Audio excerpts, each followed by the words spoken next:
All right, so I want to first just welcome you all to Blooms Elementary. I'm Miss Grine. I'm a first grade teacher here as well as a parent. My little boy is in the preschool here. So I thought real quick, just as we start, we got a pretty small group so we can go around and just say who you are, who your kiddos are, what grades are, what you do here if you're a teacher. So Derek can go first. I'll just stand up there. No. Just...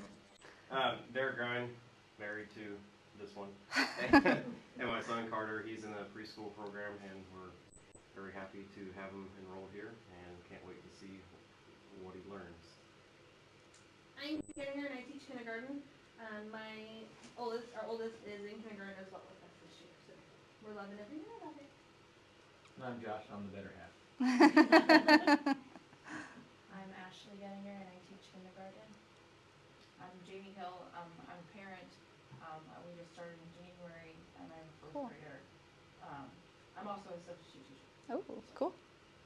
I'm Lori, assistant principal. I'm a parent of two boys that go here, and I wouldn't have them going anywhere else. Dana Palmer, kindergarten teacher here, and we have a 13-year-old at the middle school, a fourth grader here, and a kindergartner. I'm Jake, I'm Dana's husband. I'm Jessica. I have Xander in kindergarten with Miss Palmer, and then I have a fifth grader, Dustin, in Miss Bowser's class here, and then I have Chance Connor in seventh grade in middle school. Can't believe that. And then Elena will be in preschool next year. Aww. Here. She'll be with Carter. Carter will be here again in preschool. And mom's going to volunteer. And I'm Jason. About time. Good job. Amy Rowland, I'm the school counselor here, and I have a second grader and a fifth grader. Okay. So real quick before we get started, just a couple housekeeping items. If you're not familiar with our building, the restrooms are right out this door to the right. In the hallway, you'll see those. Feel free to get up and get more water, drinks, food, whatever you might need. And let me know if you need a break. So how it's going to kind of be ran is I'm going to kind of give you an introduction on the 7 habits and the leader and me. And then we're going to learn about habit 1 and habit 2 tonight and how you can use those at home with your families. So we are very excited for you families to be here tonight, to be on this journey with us, because we need that support as well, and the kiddos need that support. So we started implementing this a few years back. We started with a book study on the 7 habits by Stephen Covey. So all the teachers did that book study and learned those 7 habits. And then we were actually trained on how to use those 7 habits by ourselves. So in our lives, at our homes, and those kind of things. It was really hard for us as teachers because we were like, we want to know how to do it with our kids. We want to push this to our kids. How can we get our kids involved? And that's kind of the background on Leader and Me, is you have to find it in yourself first and see how it's going to work for you personally before you can move on. So that's where you guys come in now, because we need your help as well. And after we started using those habits in our personal lives, we started teaching them to our students. The change we've seen in the last few years, personally, I feel has been amazing. I know we've talked as a faculty before too. We see students doing so many more things now here at school, helping others more, even if it's something as simple as a kindergartner holding the door open. Like my preschooler holds the door open almost every morning, and I never taught him that, but he saw adults do it, and he saw the bigger kids do that. So seeing those kind of things, they're proud of themselves for things they do, and they're seeking those ways to find leadership and how to be a leader in our school. So that's been big. So you do have a workbook in front of you. You can use one as a family, or if you both want to write in it, that's fine. We have plenty out there. So we are going to go straight into the 7 habits. So let me see if this is going to work. Okay. So we are going to transition into some of the basics about the 7 habits of effective families.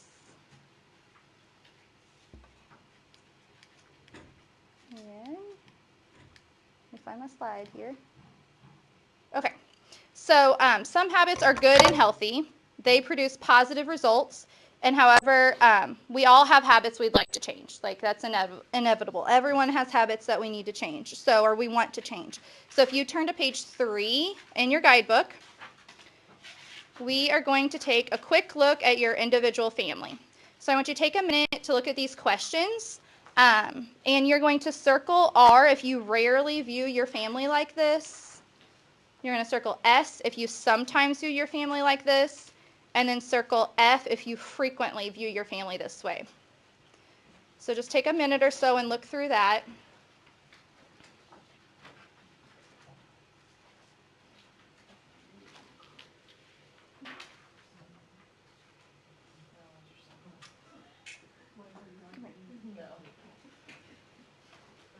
Forget this thing's going to follow me. If you go in my classroom, like in the back hallway, there's that big white basket. They're in there. They're yellow. They're in a Ziploc bag.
Oh, yeah, that makes sense. That's good. That's good.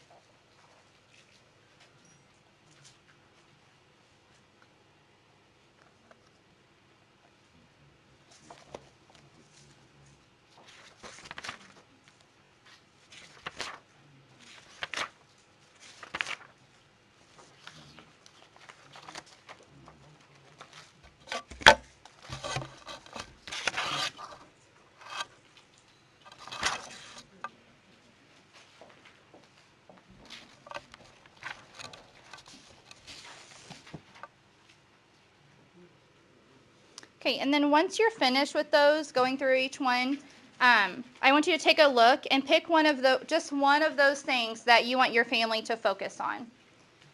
So even if you may have a lot of you rarely see your family doing that, just pick one that you think would be what we call a big rock, super important that you want your family to start working on.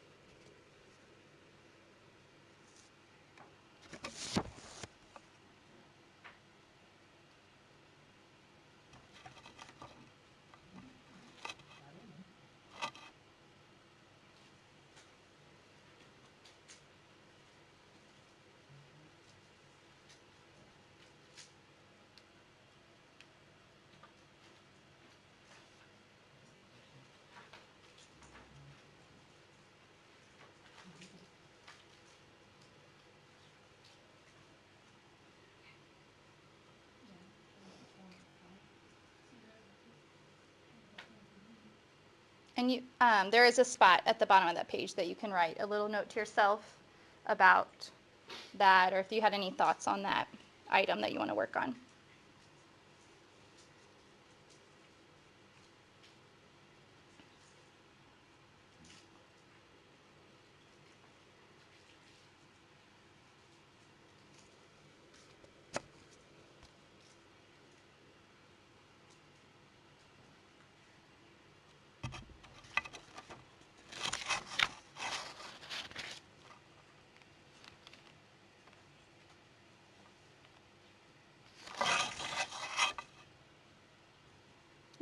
And then we're going to turn to page 5 when you're finished with that. We're not going to discuss that. That's something that you can just ponder on and think about. We're going to turn to page 5. So basically, let me get there. Okay, so this is what they call the maturity continuum. And the way they've taught it to us and we teach it to the kids are success is based on 2 things. Mastery of yourself, which we call the private victory, and our habits 1 through 3 is what we consider that private victory. And then the second part is effective relationships, and that's the public victory. So we have to work on ourselves first before we have those effective relationships with people, which again is why we were taught the 7 habits and to ourselves first and then to our students. So this is a big part of the leader in me and the 7 habits. So we're going to focus tonight on 1 and 2. So again, this is going to be a private victory, so things about you, obviously in form of your family, and then we'll move through the continuum there. All right. So then, let me get to the next slide real quick. Oh. Uh-oh. Okay, so your children are learning these effective principles through our Leader in Me process here at school. They spend most of their time in 2 cultures. Anybody know those 2 cultures? Where do your kiddos spend most of their time? Classroom. Home, so school and home. So that's real important because they need that consistency. We can do that if we work together using these 7 habits. We can create that by having environments of greatness and speaking a common language of the 7 habits, and that can strengthen that connection. Who can tell me what could be the benefits for your child of having consistency in both their home and school? What are some benefits you think they might have? Does that question make sense? Consistency of the habits being. Yes. Like what will be a benefit of them having that consistency? So maybe like, Knowing the routine of what's going on throughout the day. yep, routines, knowing what's expected of them here and at home. Not being worried about what that adult's going to say or what that adult is expecting them to do. Like if they have that consistency with home and school, that's a huge plus for them because they know what's expected. They're not as insecure if they know that, okay, well, my teacher expects me to do this, but so does my mom, or my mom says this, isn't a way to be proactive. Well, my teacher is going to think the same way here too. So just having that consistency is huge for them. Okay, I have a question. Sure. So, when they know what is expected, like here and at home, but they don't follow through with it, how do you handle that? Well, that's a great question.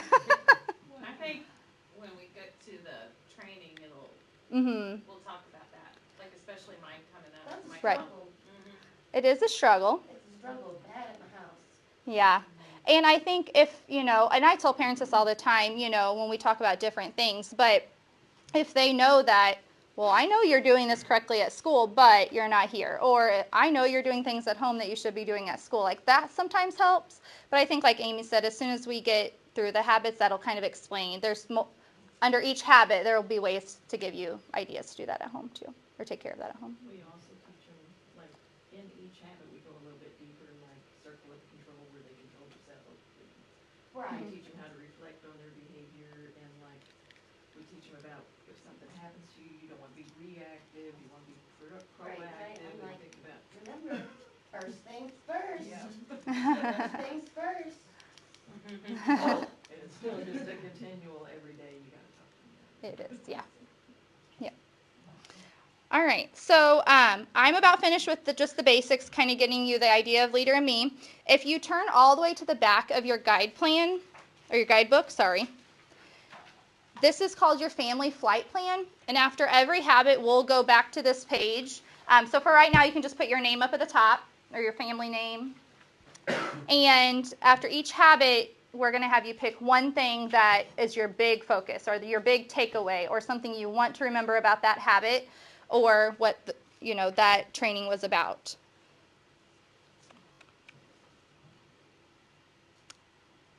So basically, through this training, you're going to learn concepts, and that's going to take you on your destination. So that's why you have a family flight plan. And if you do all those things, then you're going to feel better about your families, and you're going to kind of work through those habits. So, does anyone have questions so far? Okay, I'm going to pass it on to Miss Rowland. She's going to do habit 1.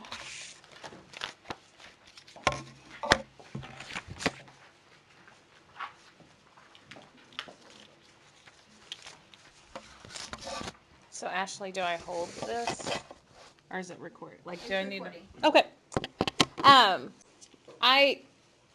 I'm excited. Like, I had kind of a conflict tonight where my daughter is going to go to 6th grade, so there's the meeting tonight. But I thought it was more important to be here and to talk about be proactive, because a lot of what I focus on as a school counselor, a lot of what I focus on as a school counselor falls under habit number 1. And so what I love about Leader in Me, and like talk about that common language, is that when I'm dealing with the issue with the kids, the common language that they're learning and the lessons that the teachers are giving them, I can bring back and use in my counseling sessions with them. So a lot of what I deal with Be Proactive is I want these kids to have good emotional control. And so a lot of times they come to me when they're, and you can kind of see up here on the board, they come to me when they're out of that green zone, that happy zone, that calm zone. They could be worried, they could be sad, or they could be angry.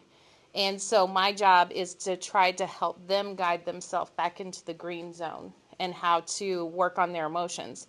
A lot of times that has to do with something that happened outside of their control. And so what we're going to talk about with Be Proactive is really going to help with that. I think it's so important and so lovely that you guys are here because, we have a lot of stress ourselves. So it's hard for us not to be reactive sometimes. So tonight I really want you to, this is the parent training, so I want you guys to think about it for yourself too, because I know for me, in education, like when I was in education, when I was raised, it was different, and your parents kind of got reactive with you and you fell in line. And kids today fall into different patterns. So sometimes if we raise our voice to kids, they fall in line, but sometimes they don't. And sometimes it depends on the issue. So like just this morning, I had an issue with my own children where I went inside to get the keys, and one of them is yelling at the other one. One was probably irritating the other one because they like to do that. And what I walked in on was the one like yelling at the top of their voice. And so I was like, okay, like I want to yell now.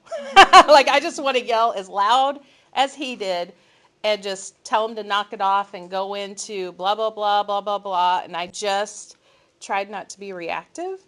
And I was just like, just stayed calm and said, I see that you're upset, and just kind of addressed both situations and then went on. Said very little, and just take a step back. And I could tell they were both so relieved. Like she didn't yell, she didn't lecture, she addressed it and she moved on, and so those moments are really hard. I did good this morning. I don't always do that good. So, the habits have kind of helped me, and teaching some of this stuff has helped me. So hopefully it helps you too. Right, this one? Right here. That one. Yeah. Okay. Okay, so this I love. This I use a lot. A lot of times kids come to me with conflicts with other students, and I love working on that. But I love that I have this language now. So this talks about when you're trying to evaluate a problem, what can you control and what can't you control. Also, this kind of goes over worrying about things too. Kids are having more and more anxiety. So is worrying about this going to be something that's going to help control the situation? Or is it something that's outside of your control, like there's nothing that you can do? So I really love circle of control. It's such a good thing that I can talk to. So if you guys want to turn to page 7 of your guidebook, and you're going to want to ask yourself, what can I control in my life? The outside circle represents things you can't control, and the inner circle represents the things you can control. So I want you guys to take 2 sticky notes, and on one sticky note write something that you can control, and on the other sticky note write something that you cannot control.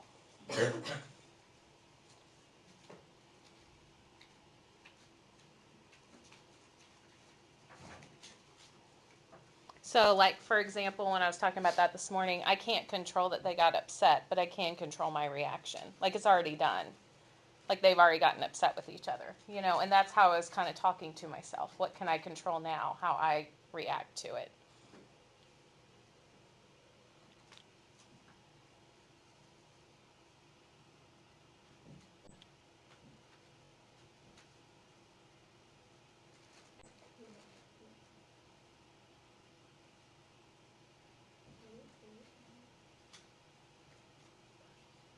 And then discuss with the people at your table. Talk to each other why you can or can't control the options you wrote down.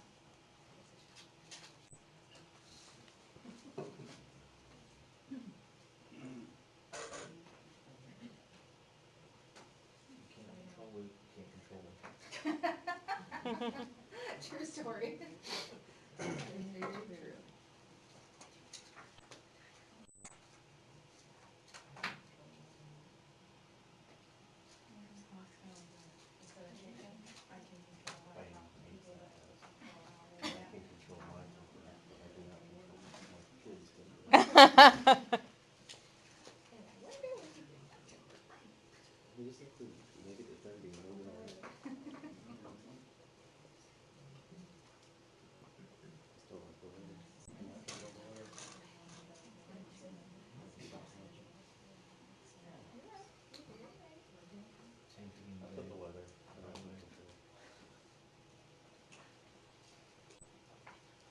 Okay, so a lot of times I was thinking about this.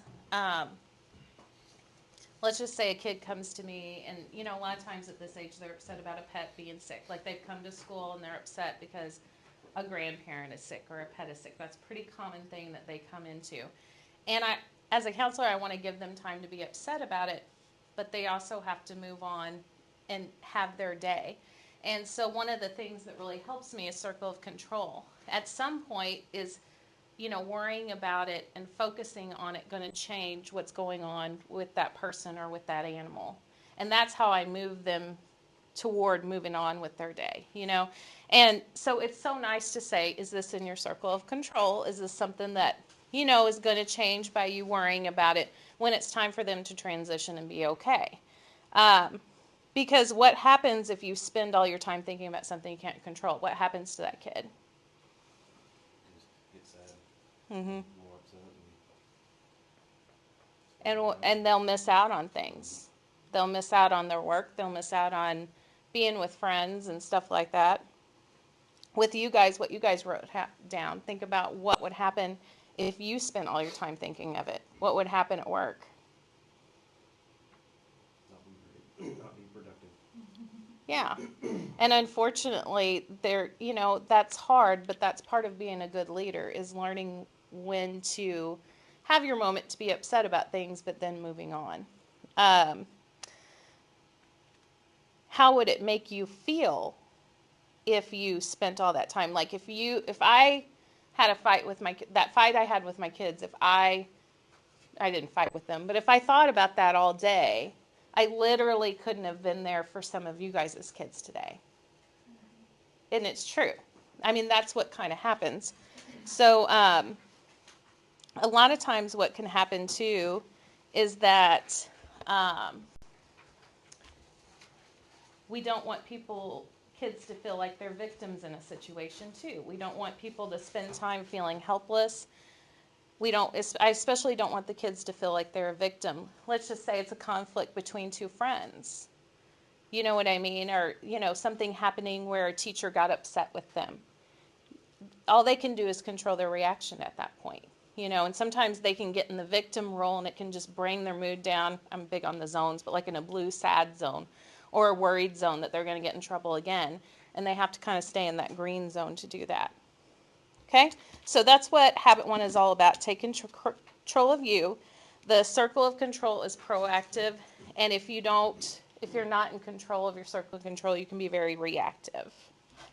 Okay, so now we're going to look at what it means to be proactive and in control of yourself.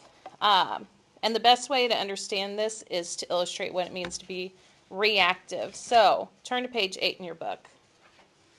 So luckily I have some of these props here. And we have some good videos for the kids. But basically, the best way, and this is just kind of a visual which helps you realize it, so luckily we have this stuff here. But let's just say you get into some kind of traffic thing, okay? And somebody's kind of cut you off. Or, stuff like that. And I'm probably, like Ms. Zuspin might be laughing because I'm the slow driver that, she's always passing me on the interstate. And so let's just say, I am like this. Imagine I shake this up, okay? So if I'm like this, what's going to happen to this bottle? Like if I'm all, it's going to explode. And I'm probably going to act in ways in front of my children where I shouldn't react, okay? But in this one, what kind of reaction is this? It's calm, okay? A lot of times, we are like these soda bottles. It's not just about the traffic thing. We have let everything build up to where we are so full that if something else happens, we're just going to explode. Because we're not dealing with our emotions and our feelings and everything like that. It is never, when I talk to kids, it's never really, usually when things kind of blow up, it's never just about that. And so we have to make sure we're more like the water, where stress isn't building up in us and we're in control of our emotions. So if somebody cuts us off, we're just like water. We just don't have a reaction. And I'm going to add real quick to that, and I'm sure Mr. Rowland has more, but I just did a similar activity like this. We get videos sent to us by Leader and me in my class, and first graders, so 6 and 7-year-olds. One of the questions I asked them was, what makes you reactive? What makes you like a soda bottle? And every one of my kids, I have 20 students, every one of them could tell me more than one thing that makes them reactive. It's like they're aware. They know what's going to make them mad or what's going to make them explode like a soda bottle. So it's kind of eye-opening too, because a lot of times we think, oh, they're such a happy kid. They're always, they're always smiling and happy and everything, but really there's things that trigger them too. So it was just interesting. Especially when I was in the middle school and before I had Leader and me to fall on, I would tell a kid, if you don't let me sit down and talk to you right now, you're going to trip up the steps and you're going to break down crying. Because I can tell they were like soda bottles to me, but I never had that visual and I never had that teaching. But, they would just be so full of stress that they're like, I got to go to class. I can't talk to you right now. And I'm like, you have got to stop for a second and deal with this before you move on. Because I could see they were like the soda bottle. And you can see people that are more like water, that things are just going to kind of bounce off them like Teflon or something like that. But go ahead and fill out the bottom of page 9 of your book and stop and think about, between you two, what are things that you would like to have more control over? Page 9. No, page 8. Sorry.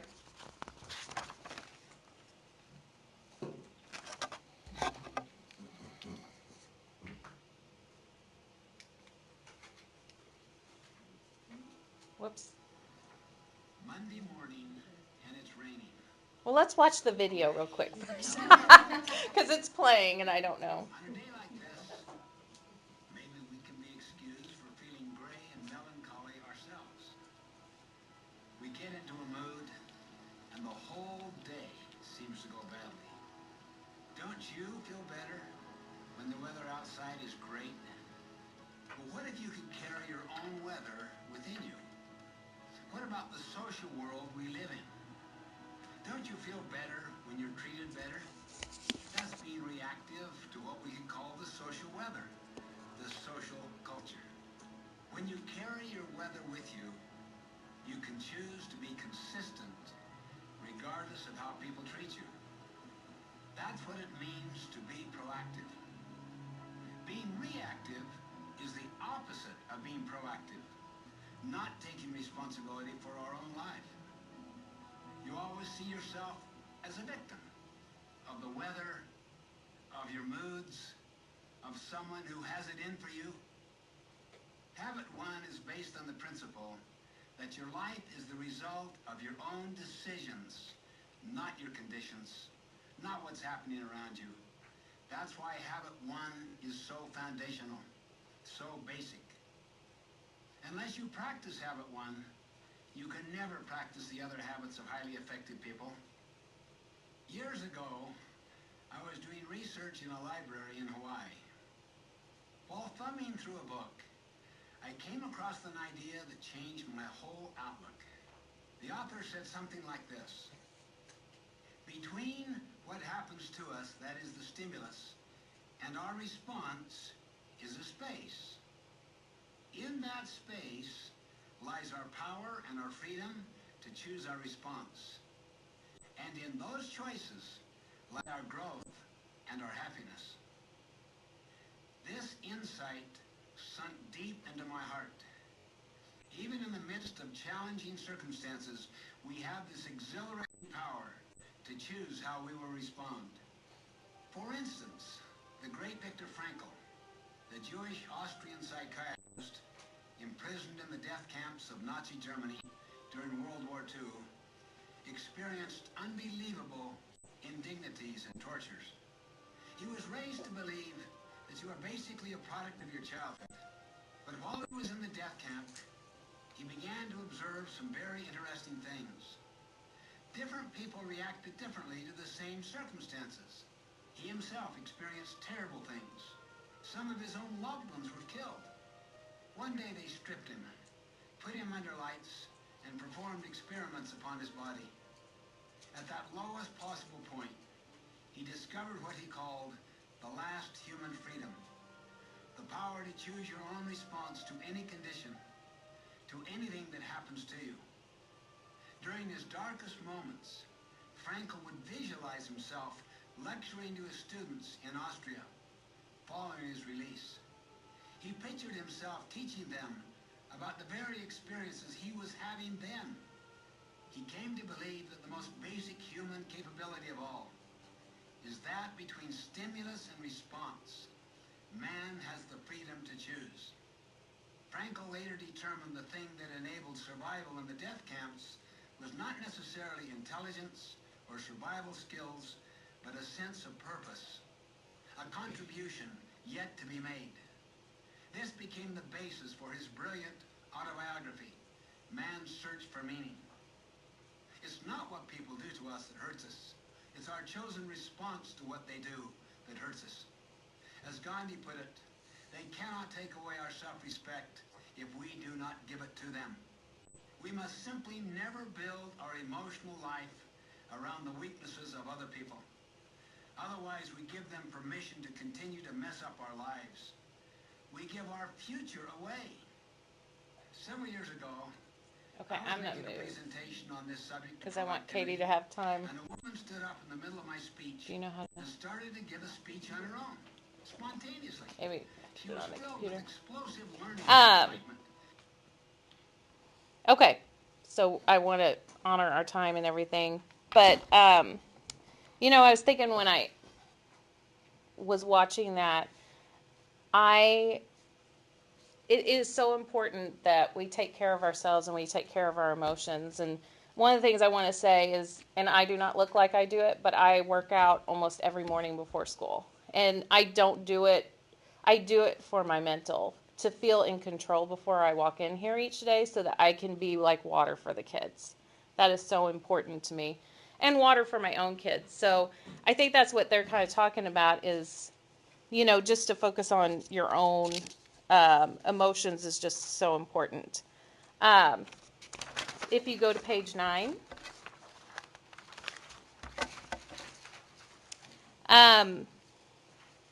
Living in no circle of no control puts you in a reactive mode.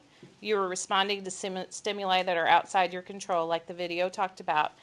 And the biggest thing is that can create in your life low trust relationships. And a lot of times I talk to the kids a lot about, are you keeping everybody safe in the classroom?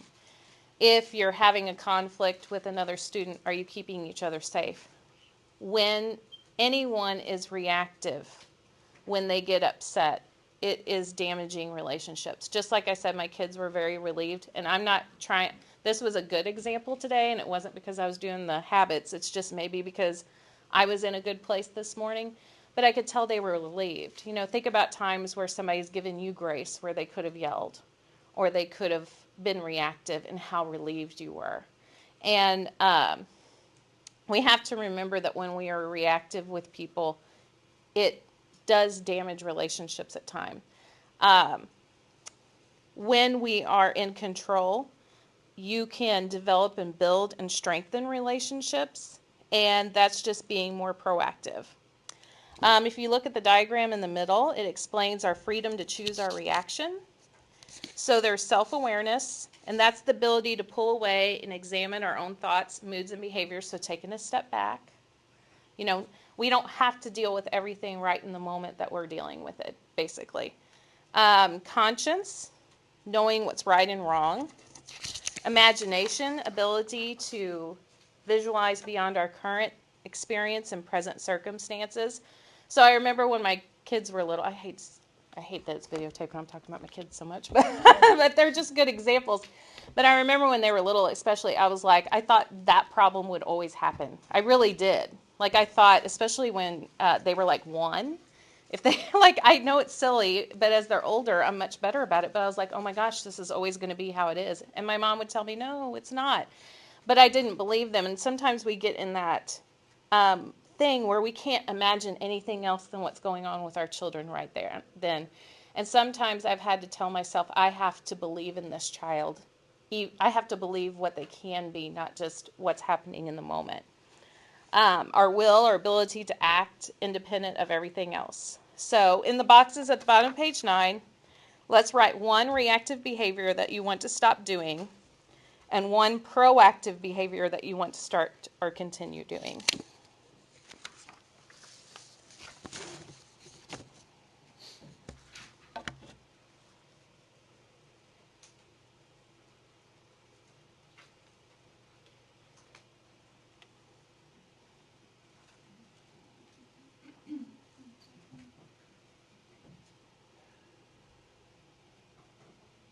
And as you're doing that, you know, I'm going to hand it over to Katie and let her get set up as you guys are doing that. It's just something to kind of think about and talk about with each other. You do the play.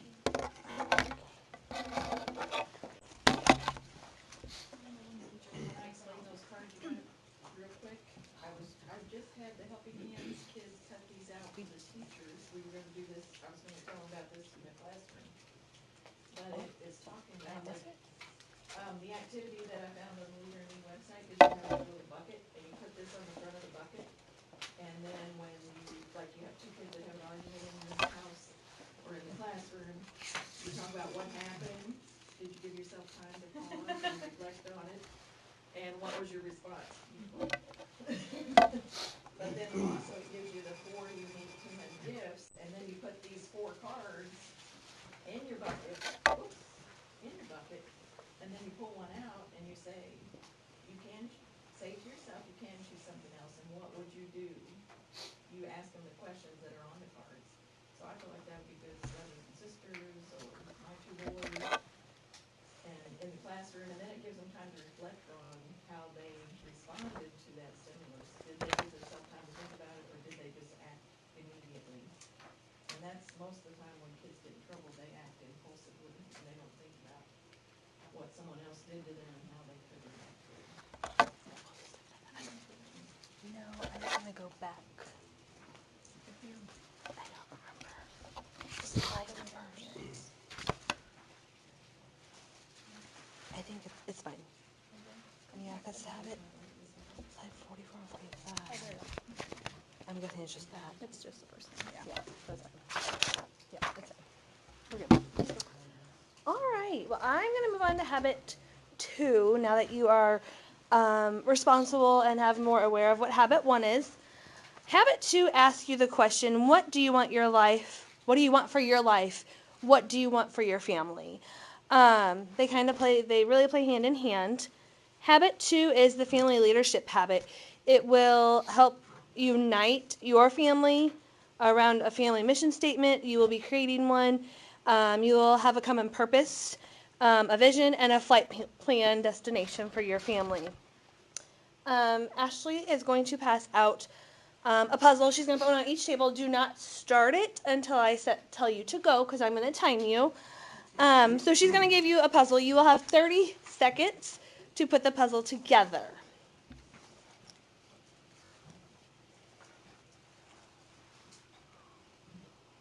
Does that include taking it out of the bag?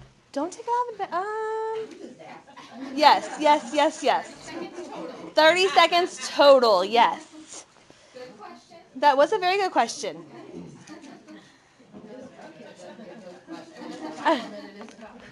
All right. Does everyone have a puzzle? And I guess Josh and Derek, you two can work together. So, all right, are you ready? You may begin.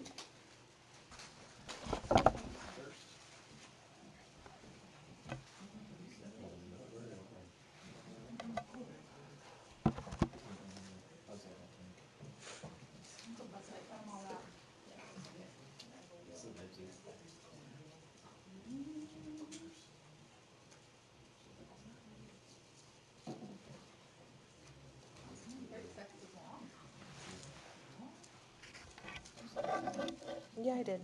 Well, the thing tilted forward and then I hit the button, so you may have had a few extra seconds. All right, stop. Your time is up. What could you have used more of in doing this puzzle? What could you have? Well, you know time. You could have used more time. Was there anything? Ashley Gettinger, your timer has been up. Well, your timer is up. Besides time, what else could you have used more of? Instruction. A picture, a visual beforehand. Hands. More people. Okay. Yeah, like a visual. I could have shown you a picture beforehand, and then I could have even taken that picture down, and then you guys could have built it together. Now put your puzzle together using this picture. Well, maybe. Do you know what? Oh, sorry. It tricked you. So we're going to skip that part.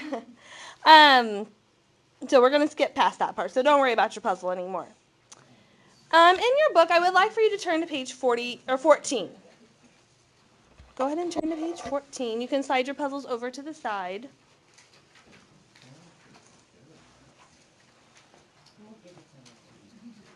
You're more than welcome to take the puzzle with you if you'd like to work together. Could be a thing you could do before bedtime.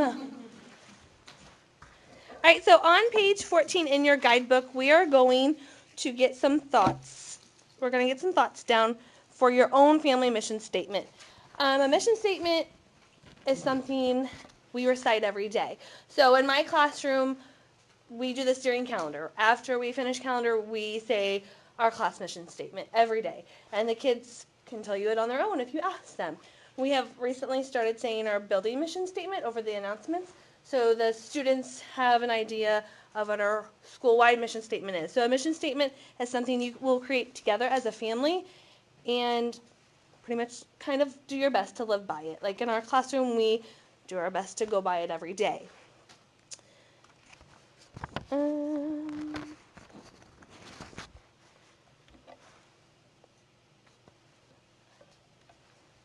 Ash, do you know where oh, okay, there we go, never mind.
So in just a minute, you are going to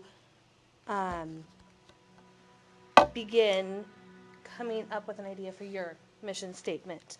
So I want you to write what could have happened next in the video, what could have taken place next. So I'm going to give you a few minutes to figure out what could have taken place after this video. So I'm going to let the music play.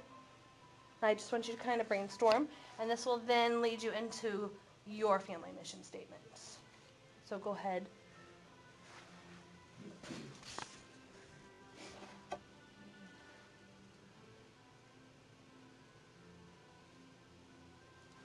Just write whatever is in your mind.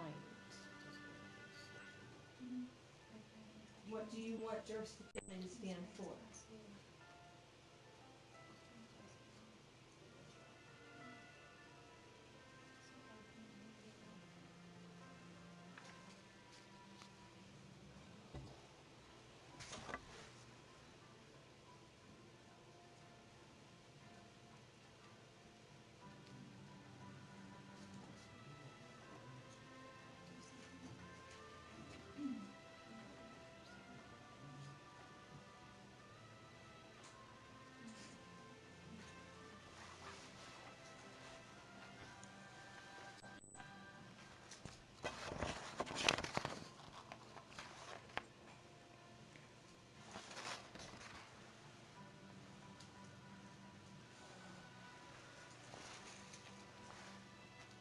Some of you are continuing to write, and that is fine.